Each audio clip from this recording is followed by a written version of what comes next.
नमस्कार, मैं दीप बेलवाल, अमर उजाला रुद्रपुर से। रुद्रपुर की सियासत में पूर्व पालिका अध्यक्ष मीना शर्मा जी ने एक नई हलचल पैदा कर दी है। कुछ लोग कयास लगा रहे हैं कि मीना शर्मा जी भाजपा में ज्वाइन कर सकती हैं और कुछ लोग कह रहे हैं कि उन्हें मना लिया जाएगा। पूरा घटनाक्रम क्या है, आज हम मीना शर्मा जी से बात करने के लिए पहुंचे हैं। मैम, स्वागत है आपका। अमर उजाला और दीप बेलवाल जी, आपकी पूरी टीम को और सभी दर्शकों को मेरा नमस्कार। मैम, जैसे चर्चा है कि आप नाराज़ हैं राजकुमार ठुकराल जी के आने के बाद और आगे कुछ नया कदम उठा सकती हैं, बढ़ा सकती हैं, आपको मनाने का भी दौर चल रहा है, क्या ये देखिए दीप बेलवाल जी, आप पूरा प्रकरण जानते हैं। लगभग 1.25 साल से जब से ऑडियो मैंने सुनी है, मेरी लगातार महिला आत्मसम्मान की लड़ाई चल रही है। मैंने पार्टी के हर बड़े लीडर के दरवाजे पर जाकर अपनी बात कही थी और सबने ये कहा था कि आपके सम्मान का ध्यान रखा जाएगा, आपको आपकी ज्ञान या आपकी जानकारी के बावजूद ही सब चीज़ें होगी और वो मेरी नाराज़गी है।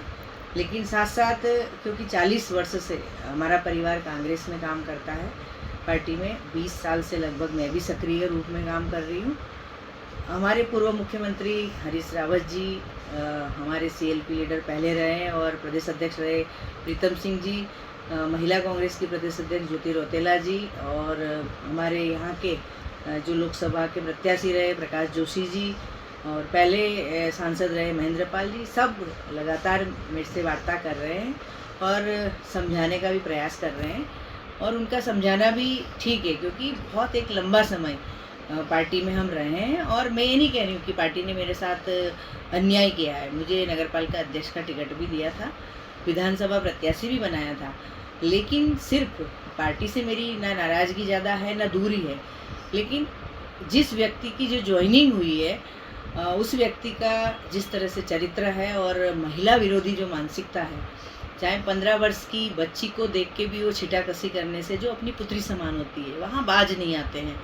और आप तो जानते हो कि उन्होंने पहले भी कहा है कि ये जो मेरी बेटियां हैं दो, मेरी नहीं है, पता नहीं मेरी पत्नी कहाँ से लाई है, कहाँ से पाप लाई है। तो जो अपनी बेटियों को ऐसा कह दे तो दूसरी बेटियों को कहाँ सम्मान दे पाएंगे। तो हमारी यही लड़ाई थी, कहीं भी टिकट की लड़ाई नहीं थी और पार्टी से मेरा कहना था कि जो पार्टी में है मजबूती से है, टिकट उन्हीं को दिया जाए और वही लड़े और ऐसे व्यक्ति की ज्वाइनिंग ना हो।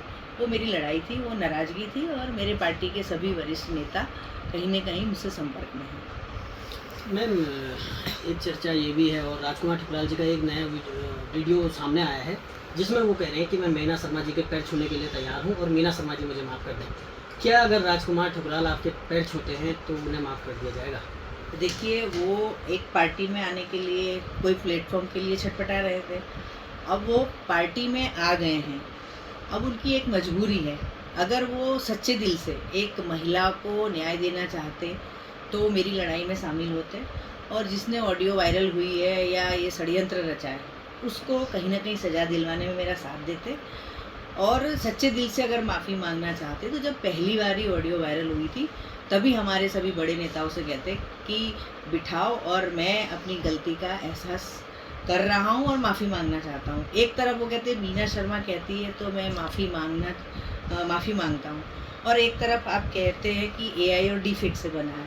तो जब एआई और डीफेक्ट से बना है तो आपने गलती की नहीं है, जब आपने गलती की नहीं है तो माफ़ी किस चीज़ की।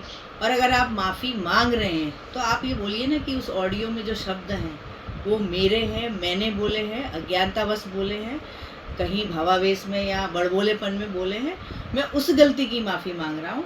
तो ऐसा तो कहीं भी नहीं कह रहे हो। तो अगर आपके पैर छूलेंगे तो क्या आप उन्हें माफ़ करेंगे? मान लो कि हम आपकी गर्दन काट दें और फिर कहें कि हम उस पर पगड़ी रख देते हैं, तो वो संभव है?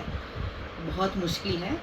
और जब उन्होंने गलती की नहीं है तो मेरे पास माफ़ी मांगने की और आने की ज़रूरत भी नहीं है। तो मैम, आगे क्या आप कांग्रेस में बने रहेंगे या भाजपा के साथ? बिल्कुल, देखो 40 साल की एक मेरी धरोहर है। परिवार ने लगातार कांग्रेस पार्टी में काम किया है। आप खुद भी जानते हैं कि आप एक किराए के मकान में भी रहते हैं और अगर बदलना पड़ता है तो कितना तकलीफ़ होती है, दूसरी जगह असहज महसूस करते हैं। तो अभी मेरी ऐसी कोई मंशा नहीं है और आगे ईश्वर की जो मर्ज़ी होगी ईश्वर जहाँ ले जाए। ये थी हमारे साथ मीना शर्मा जी, कांग्रेस की मजबूत नेत्री रुद्रपुर में मानी जाती रही हैं और पूर्व पालिका अध्यक्ष रही हैं। महिलाओं में इनका अच्छा दबाव है और ठुकराल के माफ़ी मांगने वाले शब्दों पर मीना शर्मा जी का साफ तौर पर कहना है कि कोई पहले आपका सिर काट दे और बाद में पगड़ी रख दे, तो ये संभव नहीं है। अगर आप ये वीडियो YouTube पर देख रहे हैं तो हमारे चैनल को सब्सक्राइब कर बेल आइकन दबाएं और Facebook पर देख रहे हैं तो हमारे पेज को लाइक करें।